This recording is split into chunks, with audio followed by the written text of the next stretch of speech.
ಇಸ್ವಿನಲ್ಲಿ ಕೊಡ್ತಾ ಇರ್ತಕ್ಕಂಥದ್ದು ಅಕ್ರಮವಾಗಿದೆ. ಅದಕ್ಕೆ ಕೂಡಲೇ ಅದನ್ನು ನಿಲ್ಲಿಸಬೇಕು ಅಂಥೇಳಿ ಕಾರ್ಯದರ್ಶಿಗಳು ಆಯುಕ್ತರಿಗೆ ಲೆಟ್ರನ್ನು ಕೊಡ್ತಾರೆ. ಅದು ಆ ಟೈಮ್ನಲ್ಲಿ ಚುನಾವಣೆ ಸಹ ಪ್ರಾರಂಭ ಆಗಿರ್ತದೆ.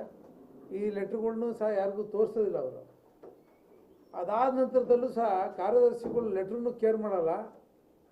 ಅದಾದ ನಂತರದಲ್ಲಿ ಕೊಟ್ಟಿರ್ತಕ್ಕಂಥ ನಿವೇಶನಗಳೇನಿದೆ ಆ ನಿವೇಶನದಲ್ಲಿ ಅತಿ ಹೆಚ್ಚು ಅಕ್ರಮ ನಡೆದಿರ್ತಕ್ಕಂಥದ್ದು ಅಂತಕ್ಕಂಥದ್ದನ್ನು ಈ ಸಂದರ್ಭದಲ್ಲಿ ಅದಕ್ಕೆ ಇಚ್ಛೆಪಡ್ತೀನಿ. ಯಾಕಂದರೆ ಒಬ್ಬ ಸರ್ಕಾರಿ ಕಾರ್ಯದರ್ಶಿ UD ಸೆಕ್ರೆಟ್ರಿ ಲೆಟ್ರ್ ಬರೆದಂಥದ್ದಲ್ಲಿ ಒಬ್ಬ ಆಯುಕ್ತರು ಅದನ್ನು ಮುಂದುವರಿಸ್ತಾರೆ, ಕೇರ್ ಮಾಡಲ್ಲ ಅಂತಂದರೆ ಆಯುಕ್ತರಿಗೆ ಅಷ್ಟು ಶಕ್ತಿ ಇರೋದಿಲ್ಲ. ಆಯುಕ್ತರಿಗೆ ಅವ್ರ ಹಿಂದೆ ಇರಿದಂಥ ಶಕ್ತಿ ಯಾವುದು ಅಂದರೆ ನಗರಾಭಿವೃದ್ಧಿ ಪ್ರಾಧಿಕಾರದ ಆಯುಕ್ತರು ಇವತ್ತು ಇಷ್ಟೆಲ್ಲ ಹಗರಣಗಳಿಗೆ ಕಾರಣ ಆಗಿದ್ದಾರೆ ಅಂದರೆ ಅದರಿಂದ ಇರತಕ್ಕಂಥವರು ಸನ್ಮಾನ್ಯ ನಗರಾಭಿವೃದ್ಧಿ ಸಚಿವರು ಅಂತಕ್ಕಂಥದ್ದನ್ನು ನೇರವಾಗಿ ನಾನು ಆರೋಪ ಮಾಡಬೇಕಾಗತ್ತೆ. ಇಲ್ಲಾಂದರೆ ಆ ಆಯುಕ್ತರಿಗೆ ಹೆಂಗೆ ಶಕ್ತಿ ಬರುತ್ತೆ? ಸರ್ಕಾರ ಅವ್ರ ಹಿಂದೆ ನಿಂತಿಲ್ಲ ಅಂದಿದೆ ಬಹುಶಃ ಇಷ್ಟೊಂದು ಶಕ್ತಿ ಒಬ್ಬ ಆಯುಕ್ತನಿಗೆ ಹೆಂಗೆ ಬರೋಕ್ಕೆ ಸಾಧ್ಯ ಇದೆ? ಅಷ್ಟಾದ ನಂತರದಲ್ಲೂ ಸಹ ಸಾಕಷ್ಟು ವಿಷಯಗಳು ಗೊತ್ತಾದ ನಂತರದಲ್ಲೂ ಸಹ ಯಾವುದೇ ರೀತಿ ಕ್ರಮ ತಗೊಂಡಿಲ್ಲ ಅಂದರೆ ನಿಮ್ಮ ಸಹಮತ ಅದರಲ್ಲಿದೆ, ಸರ್ಕಾರದ ಸಹಮತ ಅದರಲ್ಲಿದೆ ಅಂತಕ್ಕಂಥದ್ದು. ಅದಾದ ನಂತರದಲ್ಲಿ ಮಾಡಿರ್ತಕ್ಕಂಥ ಅಕ್ರಮಗಳೇ ಜಾಸ್ತಿ. 1968ನೇ ಇಸ್ವಿನಲ್ಲಿ ಆಗಿರ್ತಕ್ಕಂಥದ್ದು 1987ನೇವರೆಗೆ ಇಸ್ವಿವರೆಗೂ ನಗರಾಭಿವೃದ್ಧಿ ಪ್ರಾಧಿಕಾರ ಇವತ್ತೇನು ಪ್ರಾಧಿಕಾರ ಅಲ್ಲ, ಅವತ್ತಿದ್ದದ್ದು ವಿಶ್ವಸ್ತ ಮಂಡಳಿ. ವಿಶ್ವಸ್ತ ಮಂಡಳಿ 1987ನೇ ಇಸ್ವಿನಲ್ಲಿ ಮೂಡಾದ ನಂತರದಲ್ಲಿ ಆ ವಿಶ್ವಸ್ತ ಮಂಡಳಿಯ ಕಾನೂನುಗಳೇ ಬೇರೆ. 1 ಎಕರೆಗೆ 1 ಸೈಟ್ ಕೊಡುವಂಥದ್ದು ಅಷ್ಟು ಮಾತ್ರ ಇದ್ದಂಥದ್ದು, 50-50 ರೇಟ್ಸ್ ಅದರಲ್ಲಿ ಇರಲಿಲ್ಲ. ಅದಕ್ಕೆಲ್ಲ ನೀವು ನಿವೇಶನಗಳನ್ನ ಕೊಡ್ತೀರಿ ಅಂದರೆ ಇವತ್ತು ಜಂಟಿ ಸಮಿತಿ ಇವತ್ತು ಮೊನ್ನೆ ಸರ್ಕಾರದಿಂದ ಸಮಿತಿ ನಿಮಗೆ 928 ಸೈಟ್ಗಳು ಅಕ್ರಮ ಆಗಿದೆ ಅಂತ ವರದಿ ಕೊಟ್ಟರಲ್ಲ, ಆ ವರದಿ ಕೊಟ್ಟವರು ಯಾರು? ಜಂಟಿ ಸಮಿತಿ ನಿಮ್ಮ ಸರ್ಕಾರದವರೇ, ನಿಮ್ಮ ಸರ್ಕಾರದ ಅಧಿಕಾರಿಗಳೇ ಜಂಟಿ ಸಮಿತಿಯಲ್ಲಿ ಈ ರೀತಿ ವರದಿ ಕೊಟ್ಟ ನಂತರದಲ್ಲಿ ಆ 928 ಸೈಟ್ನ ರದ್ದು ಮಾಡಿದೆ. ನೀವು ಕೇವಲ 48 ಸೈಟ್ನ ರದ್ದು ಮಾಡ್ತೀರಿ ಅಂತಂದರೆ ಇನ್ನು ಮಿಕ್ತವ್ರಲ್ಲ ನಿಮ್ಮ ದೊಡ್ಡಪ್ಪನ ಮಕ್ಕಳ? ಸರ್ಕಾರ ಏನಕ್ಕೆ ಆ ರೀತಿ ಮಾಡ್ತಾಯಿದೆ? ಇನ್ನು 928 ಸೈಟಲ್ಲಿ 48 ಸೈಟು ಹೋಗಿದೆ, ಕಳೆದಿದೆ. ಅದಾದಮೇಲೆ ಮುಖ್ಯಮಂತ್ರಿಗಳು ಶ್ರೀಮತಿಯವರು 14 ಸೈಟ್ ಅದನ್ನು ತೆಗೀರಿ. ಇದಾದ ನಂತರದಲ್ಲಿ ಮಿಕ್ಕದ ಸೈಟ್ಗಳನ್ನ ಯಾಕೆ ನೀವು ರದ್ದು ಮಾಡಿಲ್ಲ? ಇದು ನಮ್ಮ ಮುಂದೆ ಇರ್ತಕ್ಕಂಥ ಪ್ರಶ್ನೆ. ಮೊನ್ನೆ ವರದಿ ಆದಾಗ ಆಶ್ಚರ್ಯ ಆಯಿತು. ಇಲ್ಲಿ ಇವತ್ತು ಆಂದೋಲನ ಪತ್ರಿಕೆ ನೋಡಿದೆ, ಇಡಿ ಅವರು ಸುಮಾರು 4,991 ಚಿಲ್ಲರೆ ಸೈಟನ್ನು ಕೊಟ್ಟಿದ್ದಾರೆ ಅಂತಕ್ಕಂಥದ್ದನ್ನು ಸಹ ಹೇಳಿದ್ದಾರೆ. 2,800 ಕೋಟಿ ಅಕ್ರಮ ಆಗಿದೆ ಅಂತಕ್ಕಂಥದ್ದನ್ನ ಹೇಳ್ತಾ ಇದ್ದಾರೆ ಮೇಲ್ನೋಟಕ್ಕೆ. ಇದೆಲ್ಲವನ್ನು ನೋಡಿದ್ರೆ ದೊಡ್ಡ ಭ್ರಷ್ಟಾಚಾರ ಇಲ್ಲಿ ಕಾಣಿಸ್ತಾ ಇರತಕ್ಕಂಥದ್ದು ನಿಮಗೆಲ್ಲ ಗೊತ್ತಿದೆ. ಅನೇಕ ಹೋರಾಟಗಳಾಗಿದೆ, ಯಾವುದಕ್ಕೂ ರೆಸ್ಪಾನ್ಸ್ ಇಲ್ಲ. ಬಂಡತನದಿಂದ ಸರ್ಕಾರ ಮುಂದೆ ನಡೆಸ್ಕೊ ಹೋಗ್ತಾ ಇದ್ದೀರಿ. ಆದರೆ ಅನುಮಾನ ಬರ್ತಾ ಇರ್ತಕ್ಕಂಥದ್ದು ಸಾರ್ವಜನಿಕರಲ್ಲಿ ಕೇವಲ 48 ಸೈಟ್ ಯಾಕೆ ಮಾಡಿದ್ರಿ? 928 ಸೈಟ್ ವರದಿ ಬಂದ ನಂತರದಲ್ಲಿ ಲೀಸ್ಟ್ ಇಲ್ಲಿದೆ, ನೀವು ನೋಡ್ಬೋದು ಯಾರ್ಯಾರ ಹೆಸರಲ್ಲಿದೆ ಅಂತ. 928 ಸೈಟ್ ವರದಿ ಇಲ್ಲಿದೆ. ಅಷ್ಟು ರದ್ದು ಮಾಡಬೇಕು ಅಂತಕ್ಕಂಥದ್ದು ಸಹ ಇದೆ. ಯಾಕೆ ಮಾಡಿಲ್ಲ ನೀವು? ಇದರಲ್ಲೇನೋ ಜುನಿಯನ್ ಇದ್ದರೆ ನೀವು ತನಿಖೆ ಮಾಡಿ ಯಾರ್ಯಾರು ಸತ್ಯಾಸತ್ಯತೆಯನ್ನು ಅದನ್ನು ಪರೀಕ್ಷೆ ಮಾಡಿ, ಯಾರು ಜೂನಿಯನ್ ಇದ್ದಾರೆ, ಯಾರು ಲ್ಯಾಂಡ್ ಓನರ್ಸ್ ಇದ್ದಾರೆ, ಯಾರಿಗೆ ಸರ್ಕಾರದಿಂದ ಆಜ್ಞೆಯಲ್ಲಿ ಅವ್ರು ಕೊಡೋಕ್ಕೆ ಅವಕಾಶ ಇದೆ ಅವ್ರು ಕೊಡಿ, ನಮ್ಮದೇನು ಅಭ್ಯಂತರ ಇಲ್ಲ. ಲ್ಯಾಂಡ್ ಲೋಸರ್ ಕೊಡಬೇಕಾಗುತ್ತೆ, ಕೊಡಿ, ನಾವೇನು ಅದಕ್ಕೆ ಅಬ್ಜೆಕ್ಷನ್ ಮಾಡೋದಿಲ್ಲ. ಯಾವ ಮಧ್ಯವರ್ತಿಗಳು ಅತಿ ಹೆಚ್ಚು ನಿವೇಶನಗಳು ಪಡೆದಿರ್ತಕ್ಕಂಥವರು ಮಧ್ಯವರ್ತಿಗಳು. ಸಿದ್ದರಾಮಯ್ಯನವ್ರದ್ದು 14 ಸೈಟ್ ಇರ್ಬೋದು, ಆದರೆ ಬೇರೆಯವ್ರದ್ದು ನೋಡಿದ್ರೆ ಭಯ ಆಗುತ್ತೆ. ಒಬ್ಬೊಬ್ಬರ ಹೆಸರಲ್ಲಿ ಎಷ್ಟೆಷ್ಟು ಸೈಟ್ ಕೊಟ್ಟಿದ್ದಾರೆ. ಒಬ್ಬ ಹೆಸರಲ್ಲಿ 18 site, 20 site, 25 site, 40 site, 45 site, ಈ ರೀತಿ ತರಾವರಿ ನೀವು ಕೊಟ್ಟಿದ್ದೀರಲ್ಲ. ಇದು ಕೂಡಲೇ ಸರ್ಕಾರಕ್ಕೆ ಶಕ್ತಿ ಇದ್ದರೆ, ಸರ್ಕಾರ ಪ್ರಾಮಾಣಿಕವಾಗಿ ನಡ್ಕೊತದೆ, ನಮ್ದು 14 ಲಕ್ಷ ಇಟ್ಕೊಟ್ಟ ತಕ್ಷಣ ನಮ್ಮದು ಮುಗಿದೋಯ್ತು ಅಂತಕ್ಕಂಥ ಪ್ರಾಮಾಣಿಕತೆ ತೋರಿಸೋದಲ್ಲ. ಕೇವಲ 48 ಸೈಟನ್ನು ರದ್ದುಪಡಿಸ್ಬಿಟ್ಟು ನೀವು ನಮ್ಮ ಸರ್ಕಾರ ಸತ್ಯವಂತರ ಸರ್ಕಾರ ಅಂತ ಹೇಳುವಂಥದ್ದಲ್ಲ. ನಿಮ್ಮ ಅಧಿಕಾರಿಗಳು ಕೊಟ್ಟಿರ್ತಕ್ಕಂಥ ವರದಿ, ಆದರೆ ನಿಮ್ಮ ಅಧಿಕಾರಿಗಳು ಲೆಟ್ರ್ ಬರೆದ್ರು 2023 ಮಾರ್ಚಲ್ಲಿ. ಅದಾದ ನಂತರದಲ್ಲಿ ನಡೆದಿರ್ತಕ್ಕಂಥ ಅಕ್ರಮ ಜಾಸ್ತಿ, ಯಾರಿಗೂ ಕೇರ್ ಮಾಡಲಿಲ್ಲ. ಆಯುಕ್ತರು ಮನಸೋಇಚ್ಛೆ ನಿವೇಶನಗಳು ಕೊಟ್ಟಿದ್ದಾರೆ. ಅದಕ್ಕೆ ಯಾರು ಹೊಣೆ? ದಯವಿಟ್ಟು ಕೂಡಲೇ ಏನು ಸರ್ಕಾರದಿಂದ ಏನು ಪ್ರಧಾನ ಕಾರ್ಯದರ್ಶಿಗಳು ಅವತ್ತು ಕಾರ್ಯದರ್ಶಿಗಳು ಲೆಟ್ರ್ ಬರೀತಾರೆ, ಲೆಟ್ರ್ ಬರೆದ ನಂತರದಲ್ಲಿ ಆದಂಥ ನಿವೇಶನಗಳು 100ಕ್ಕೆ 100 ಫೇಕ್ ಆಗಿರ್ತಕ್ಕಂಥದ್ದು. ಅನೇಕಾರು ಜನರುಗಳು ಇಲ್ಲಿ ನಮ್ಮ ಹತ್ರ ಸಣ್ಣ ಒಂದೆರಡು ಉದಾಹರಣೆಗಳನ್ನು ನಾವು ಕೊಡ್ಬೋದು. ಆಲಮ್ಮ ಅಂತಕ್ಕಂಥವರು ಸುಮಾರು ಎಲ್ಲ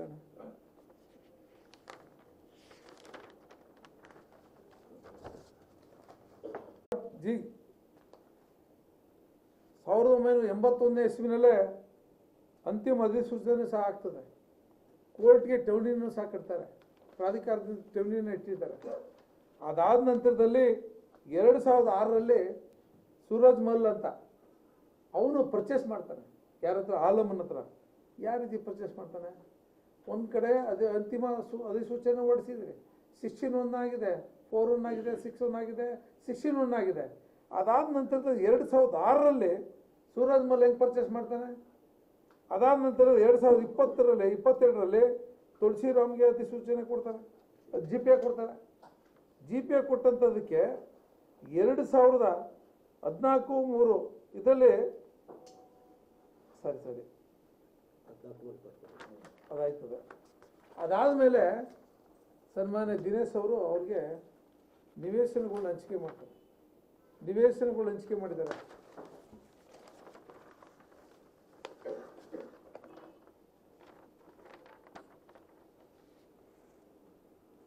ನೋಡಿ, ಅಲಾಟ್ಮೆಂಟು ಸಹ ಇದೆ. 2024ರಲ್ಲಿ ಡೇಟು ಇಲ್ಲಿ ಕನ್ಫ್ಯೂಸ್ ಆಗ್ತದೆ.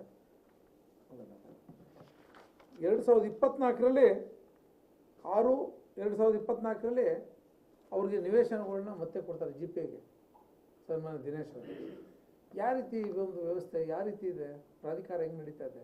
ಇದು ಉದಾಹರಣೆ ಯಾಕೆ ಕೊಡ್ತಾ ಇದ್ದೀನಿ ನಿಮಗೆ ಅಂದರೆ, ಮೊನ್ನೆ ನಿಮ್ಮ ಟಿವಿನಲ್ಲೇ ನೀವು ಅದನ್ನು ತೋರಿಸಿದ್ದೀರಿ. ನಾಗರಾಜ್ಗೆ ಗೊತ್ತೇ ಇಲ್ಲ, ಅವನಿಗೆ ಎಷ್ಟೋ ಸೈಟ್ 53 ಸೈಟ್ಗಳು ನಿವೇಶನ ಕೊಟ್ಟಿರೋದು.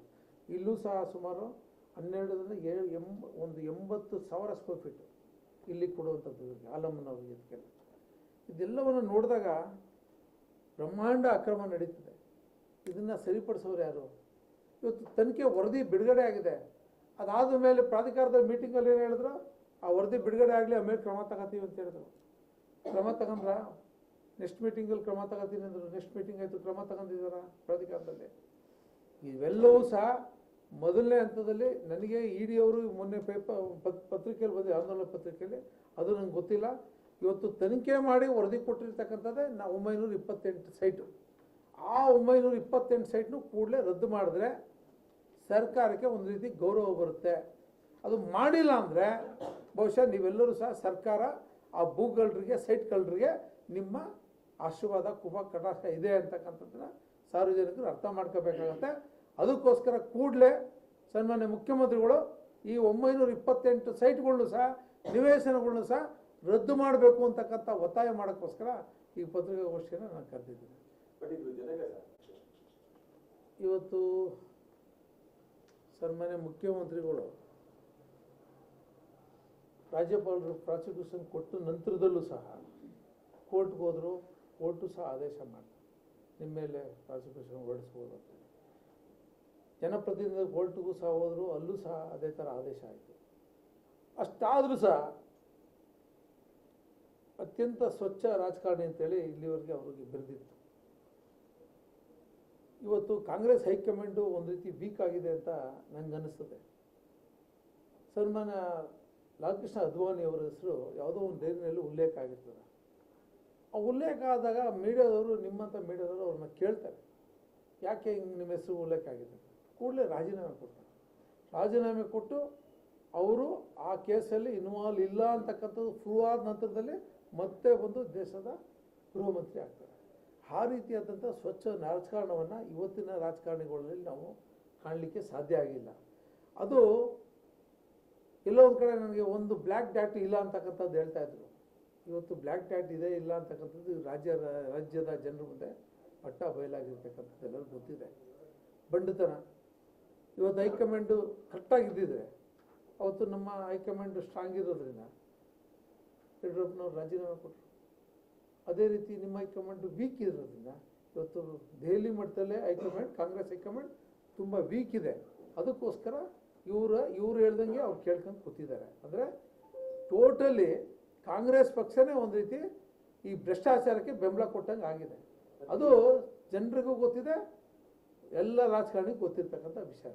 ಇವತ್ತು ಕೋಲ್ಡು ಸಹ ಚೇಮೇರಿ ಹಾಕಿದೆ, ಆದರೂ ಸಹ ಅವ್ರು ರಾಜೀನಾಮೆ ಕೊಡ್ತಾ ಇಲ್ಲ. ಇಲ್ಲ ರೀ, ನಿಮ್ಮ ಅಧಿಕಾರಿಗಳೇ ಈಗ 928 ಸೈಟು ಇದು ನಾನು ಕೊಟ್ಟಿರೋದಾ? ಟೆಕ್ನಿಕಲ್ ಕಮಿಟಿಯವರು ಮಾಡಿ ವರದಿ ಮಾಡಿರ್ತಕ್ಕಂಥದ್ದು. ಇದು ವರದಿ ಮಾಡಿರ್ತಕ್ಕಂಥ ನಾವಲ್ಲ, ಬಿ ಜೆ ಪಿಯವರಲ್ಲ ವರದಿ ಮಾಡಿ, ಇಲ್ಲಿ ಕೂತಿರೋರಲ್ಲ ವರದಿ ಮಾಡಿರೋದು, ನಮ್ಮ ಬಿ ಜೆ ಪಿ ರಾಜ್ಯದ ನಾಯಕರುಗಳಲ್ಲ. ಇದನ್ನು ಮಾಡಿರ್ತಕ್ಕಂಥದ್ದು ಸರ್ಕಾರದ ಅಧಿಕಾರಿಗಳು. ನಿಮ್ಮ ಅಧಿಕಾರಿಗಳು ಕೊಟ್ಟರೆ ನೀವು ಅವ್ರ ಮೇಲೆ ಕ್ರಮ ತಗೊಳ್ರಿ. ಯಾಕೆ ಹಿಂಗೆ ನೀವು ನಮ್ಮ ಸರ್ಕಾರದ ವಿರುದ್ಧ ನಾವು ಏನು ಅಕ್ರಮ ನಡೆದಿಲ್ಲ, ನಾವು ಸತ್ಯ ಹರಿಚಂದ್ರು, ನೀವು ಯಾಕೆ ಈ ಥರ ವರದಿ ಕೊಟ್ಟಿದ್ದೀರಿ ಅಂತ ಈ 4 ಜನ ಮೇಲೆ ನೀವು ಆ್ಯಕ್ಷನ್ ಮಾಡಿ ನೋಡೋಣ. ಸಾಧ್ಯ ಇದೆ ನಿಮ್ಮ ಕೈಲಿ? ಯಾಕೆ ಸರ್ ಮಾಡ್ತಿಲ್ಲ? ದಿನೇಶ್ ಅವ್ರ ಮೇಲೆ, ನಟೇಶ್ ಅವ್ರ ಮೇಲೆ ಅವ್ರಿಗೆ ಭಯ ಇದೆ, ಒಂದು ರೀತಿ ಭಯ ಇದೆ. ಅವ್ರನ್ನ ಸಸ್ಪೆಂಡ್ ಮಾಡೋದಾಗಲಿ ಇನ್ನೊಂದು ಅವ್ರ ಮೇಲೆ ಕ್ರಮ ತಗೊಂಡ್ರೆ ನಾವು ಮಾಡಿರ್ತಕ್ಕಂಥ ಅಕ್ರಮಗಳು ಹೊರಗಡೆ ಬರತಕ್ಕಂಥ ಹೆದರಿಕೆ ಅವ್ರಿಗಿದೆ. ಅದಕ್ಕೋಸ್ಕರ ಬಹುಶಃ ಅವರು ಆ ಥರ ಮಾಡ್ತಾ ಇದ್ದಾರೆ ಅಂತ ನಂಗೆ ಅನಿಸ್ತದೆ.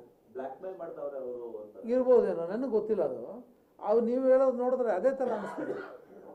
ಈಗ ಒಬ್ಬ ಅಧಿಕಾರಿಯಿಂದ ಏನು ರೀ ಆಗಬೇಕು? ಅಧಿಕಾರಿಗಳು ತಪ್ಪು ಮಾಡಿದ್ರೆ ಅವ್ರ ಮೇಲೆ ಕ್ರಮ ಆಗಬೇಕು, ಅವ್ರನ್ನ ಸಸ್ಪೆಂಡ್ ಮಾಡಬೇಕು, ಅವ್ರ ಮೇಲೆ ತೆಗೆದು ಜೈಲಿಗೆ ಹಾಕ್ಬೇಕು ಅವ್ರನ್ನ. ಅದು ಹಾಕಿಲ್ಲ ಅಂದರೆ ಇವ್ರ ಮೇಲೆ ಅನುಮಾನ ಬರ್ತದೆ. ಯಾಕಂದರೆ ಕೋರ್ಟಲ್ಲಿ ಯಾರು ಅಧಿಕಾರಿ ತಾವು ಉಲ್ಲೇಖ ಮಾಡ್ತಾ ಇದ್ದೀರಿ, ಅವರು ಇಡಿಗೆ ಇನ್ವೆಸ್ಟಿಗೇಷನ್ ಇದ್ರ ಬಗ್ಗೆ ಕೋರ್ಟ್ಗೆ ಹೋಗಿದ್ದಾರೆ. ಅವ್ರು ಹೋಗಿದ್ದಾರೆ. ಇತ್ತೀಚೆಗೆ ನಟರಾಜ್ ಅವ್ರು ಹೋಗಿರೋದು, ನಟೇಶ್ ಅವರು ಹೋಗಿದ್ದಾರೆ ಕೋರ್ಟ್ಗೆ ಹೋಗಿದ್ದಾರೆ.